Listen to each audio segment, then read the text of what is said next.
sunshine on a cloudy day. I feel like singing, Lubie. I feel like singing. Welcome to another edition, people, of the morning briefing. I'm Jeff DeForest along with Mike Lubie. Lubitz, very happy to be with you this morning. Appeal yourself off the mat Monday on nofilter.net and, of course, around the universe on Caffeine TV. We say this all the time. It's a great time of the year, is it not? It's my favorite week of the year, Thanksgiving week. And I have a great meal coming up with family and friends, and that's always a good thing. And of course, big day, Turkey Day of National Football League activity. And for a change, now when I was growing up, Luby, you didn't have to go through this. The dreadful process of having to suffer your way through that first game on Thanksgiving Day. The rich uncle that you despise is about to arrive at the house. You're trying to find a way to get out of being involved with the conversation with this guy, and all you have, your option is to watch the Detroit Lions get clobbered, get creamed, get annihilated in one of the most boring games that you could ever witness in your lifetime on Thanksgiving Day to start out the day. Right at high noon, it comes up. For me, and that was reflected by the fact that Alty Taylor, there was a running back named Alty Taylor. I believe if you look up his career running average yards per carry, it might have been like 2.9. And so you had to suffer through that on Thanksgiving Day, and it was ugly. But now the Lions are good, sparked by a brilliant comeback that they had in yesterday's ballgame as they continue to be a contender under Dan Campbell, who likely to motivate his team on Thanksgiving Day. Do you think the guy just eats a live turkey? Does he get one of those birds that were pardoned by the president and just swallow it whole? As he gets set to get his Detroit Lions team fired up for another big opportunity that they have on Thanksgiving Day. But great week. And of course, this will be the beginning of yet another important stanza in the NFL season, which wraps up tonight with a marquee game. The Kansas City Chiefs and the Philadelphia Eagles in a rematch of last year's Super Bowl. I will never forget. And I was in Atlantic City for last year's Super Bowl game. Had a little money on the Kansas City Chiefs. I was one of maybe 4 people in the entire city because it's catty corner to Philadelphia there. Philadelphia is like an hour away. So everybody that had a room in Atlantic City was wearing an Eagles jersey. And you would have thought Jaworski himself, what was orchestrating the entire party. Everybody's eating cheesesteaks. They all have money on the Philadelphia Eagles. Eagles are sailing their way through the first half of that ball game. Mahomes with the questionable gimpy ankle. Doesn't look like he's going to have the goods to be able to overcome what was just a overwhelmingly oppressive Philadelphia Eagles defense. And yet, and I remember talking to a couple of kids, they had bet the Eagles, and I'm thinking, are you guys old enough to bet? They might have even given the money to somebody else to go up to the window and make the bet. And they had like a 12-item parlay involving the Eagles coming out on top in every situation. And I saw those guys, and I thought, I don't want to run into those guys after the ball game. They were carrying people out of the casinos in body bags in Atlantic City, New Jersey after that one. I don't know if this matchup is going to stack up the same and if it's going to be the kind of barometer or indicator as to who's going to win the NFL championship and walk away with the Lombardi at the end of the season. But many people are building it up as such. In the meantime, a lot of activity in this past week and some interesting developments both in the colleges and the pros. I was immersed in mathematics as I was watching last night's game between the Minnesota Vikings with the backup quarterback, Joshua Dobbs, who's come in there for Kirk Cousins and what was writing a little bit of a Horatio Alger type of story, rags to riches. He was the darling of the league last week with his performance. This guy, I didn't realize what a journeyman he was. Did you?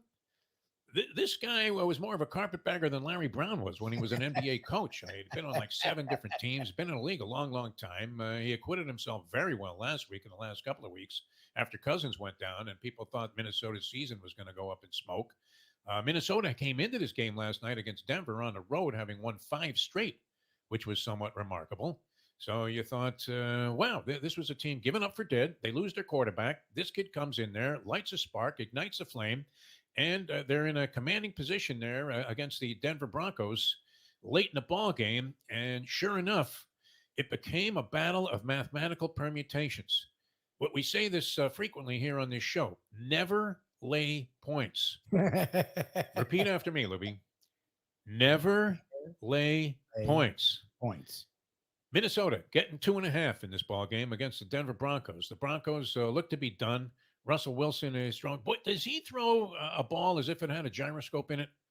Russell Wilson. What happened to the spirals he used to throw when he was pitching a rock for Pete Carroll in the Seattle Seahawks and appeared to be one of the top quarterbacks in the game? Every pass he throws, you look at it, the NFL films couldn't even follow this. And the ball's like wobbling, wobbling, wobbling, wobbling, wobbling. And you're thinking, what's wrong with the cameraman there? No, it's Russell. He can't throw a spiral anymore. And yet he rallies the Denver Broncos from a position of just field goal after field goal. They're down in this ball game 20-15, comes back late, throws a touchdown pass. And what happens, Lubie? The most significant play of the entire NFL weekend was what? At least as far as I was concerned. Because I'm thinking, oh, geez, there's enough time left. If this happens with no time left on the clock, you had so many components all coming together, a conundrum of things that would force you to maybe even consider gargling with cyanide if you had Minnesota plus 2.5. Number one, you want to stave off the touchdown period. But you could feel it coming, could you not? Were you watching that game last night? The conclusion of the Denver-Minnesota game? No. Denver's got momentum, and Minnesota all of a sudden can't get anything going. They're blitzing Minnesota's quarterback Dobbs on every play, and he's just getting crushed like a grape. He looked like Tommy DeVito back there, who took 9 sacks for the New York Giants, albeit in a victory. And towards the end of that game, the Denver Broncos dialed up a defense that was reminiscent of the defense they had when they won the Super Bowl several years back, where you had money on Carolina. That was an ugly incident, too. I mean, it brings up a matter of ethics here. I had money on Denver. Everyone assumed because of KM and their defense. Yeah, against Carolina. Yeah. Yeah, I had money on Denver because Denver's defense was ferocious that it wouldn't matter how incapacitated Peyton Manning was. And I was right. Peyton Manning shows up. He's in a wheelchair. Wasn't on the injury report, by the way.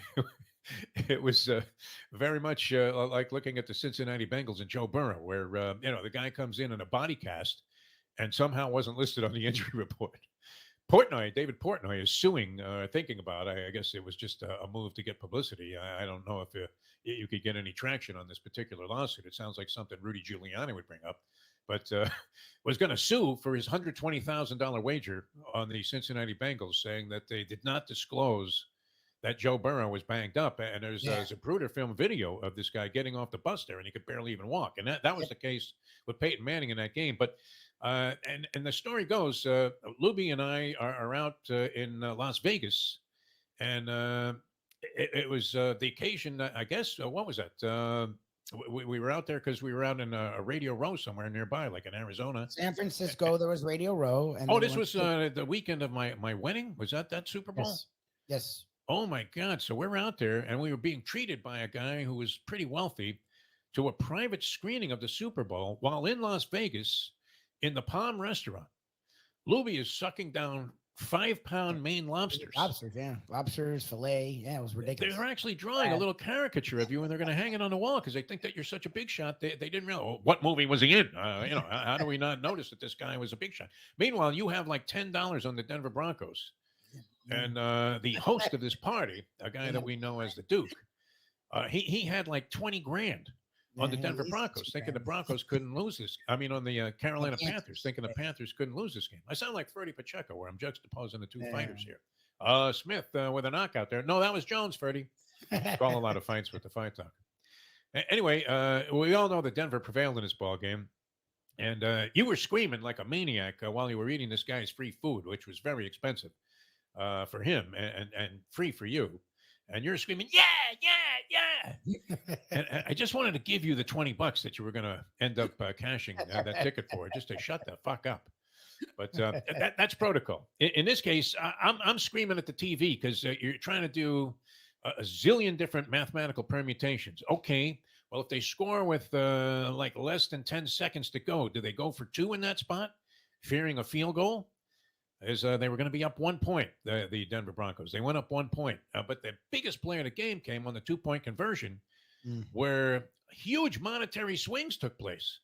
That you thought maybe this was going to even have an impact on the economy and the rate of inflation, and whether or not the Fed was going to raise interest rates. Because when Denver got stuffed on that 2-point conversion, I'm screaming, yeah! Now, the only thing that can beat you is a late pick six. Anybody out there, show of hands, been beaten on a late improbable pick six? Quarterback gets the ball at the 20-yard line. The only thing that can beat you is if he throws one towards the sidelines because he's trying to get the guy out of bounds. Time's running out. It gets picked off, and instead of taking the knee or running out of bounds, the defensive back goes all the way into the end zone, does a little Deion Sanders, flips the ball up in the air. They all do a big dance, and you're just face down in a pool of blood, having lost to the pick six. But long story, even longer. Naturally, Minnesota prevails after they got stuffed. They stuffed Denver on the 2-point conversion. A terrible play call by Sean Payton, by the way, Mr. Innovator. And we were rejoicing for backing the underdog in that particular game. The NFL, though, I mean, it's all across the board, is it not? Has the NFL become the modern-day version of the NBA when it comes to end-game results and what's on the line, especially against the point spread? I think, yeah, it's gotten there. It's gotten to that point where every game seems to be decided, and maybe even with multiple changes of outcome in the last 2 minutes of the ball game. All right, we want to touch on one thing, and I think you hit on a very interesting topic earlier today on a show that we did, and that is your love and your passion and your compassion for Florida State football. You were a Florida State Seminole. You were there for 7 years, I believe, like John Blutarski. 5 years where I got a master's degree. I mean, a very distinct educational ride that you had there at Florida State, and a diehard Florida State fan. You idolized Bobby Bowden. I believe you still speak to him via seance. And Bobby has pacified you that the Seminoles, who I think are about to get hosed completely by the College Football Playoff Committee, because the committee, aren't they supposed to be the most in tune and astute when it comes to knowledge? Is Condoleezza Rice still on the committee? Is she voting? I don't think so. I think Mariah Carey is like singing Christmas tunes to these guys, because immediately the conversation after your man Jordan Travis went down in that game against Northern Alabama, who, by the way, was leading 13-0 at the time of the injury. Sure. A Shaka Khan, yes. A shocker. They did rally and managed to rattle off like the next 58 points in the game with their backup quarterback in there, who was accountable for about 45 of those points. Yes. And yet the universe is saying, and consensus is also concluding, that Florida State somehow, because they now have a backup quarterback and don't have a very celebrated guy like Jordan Travis, who was a Heisman Trophy candidate throughout most of the season, don't think he was that much in the conversation of late. No, he wasn't going to win, but he was top 5. He would have probably been in New York. Yeah, I mean, worthy. All of a sudden, because he's not in there, and they ignored the fact that this backup was brilliant, and that you think the team may actually be, in some strange way, better off but with the backup quarterback, because it's going to reel in Norvell and his bizarre play calling in certain spots. Yeah, they're not better off. I don't want anyone I'm not delusional fan. I don't think it's his addition by subtraction. Jordan Travis was not an egomaniacal guy. He was a leader. He had grown a lot. If you saw literally the way both sidelines got around him when he got hurt, the fact that like the entire team was in his hospital that night, like he's the leader of this team. I'm not poo-pooing any of that. Losing your quarterback for any team's a big deal. But those who had watched Florida State, which a lot of people don't, a lot of people, because Florida State would just win and they were winning ugly, people weren't watching the games. I watched every minute of every game. Their offense had gone into a shell. Their offense was not great the last, I would say, 6 weeks, last month. The last 2 months, they've had maybe 2 good offensive performances. Outside of that, their offense wasn't strong. So losing Travis is not good, but they don't just have a fly-by-night backup. Like Tate Rodemaker's been there 4 years. He literally was a guy that Norvell handpicked to bring in when he already had a quarterback in the class. He's a guy that has a really strong arm, and he's also an athlete. Is he Jordan Travis? No, but he can run. Like they see a white guy, so they don't think he can run. The dude can run. He's a strong arm. And now this is 2 times he's come in really weird situations and played really well.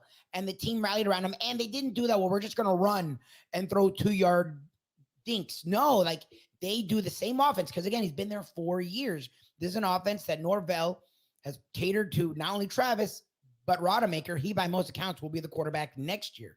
So to me, they're not in the same position. I think the committee should be a little weary going into this week's rankings.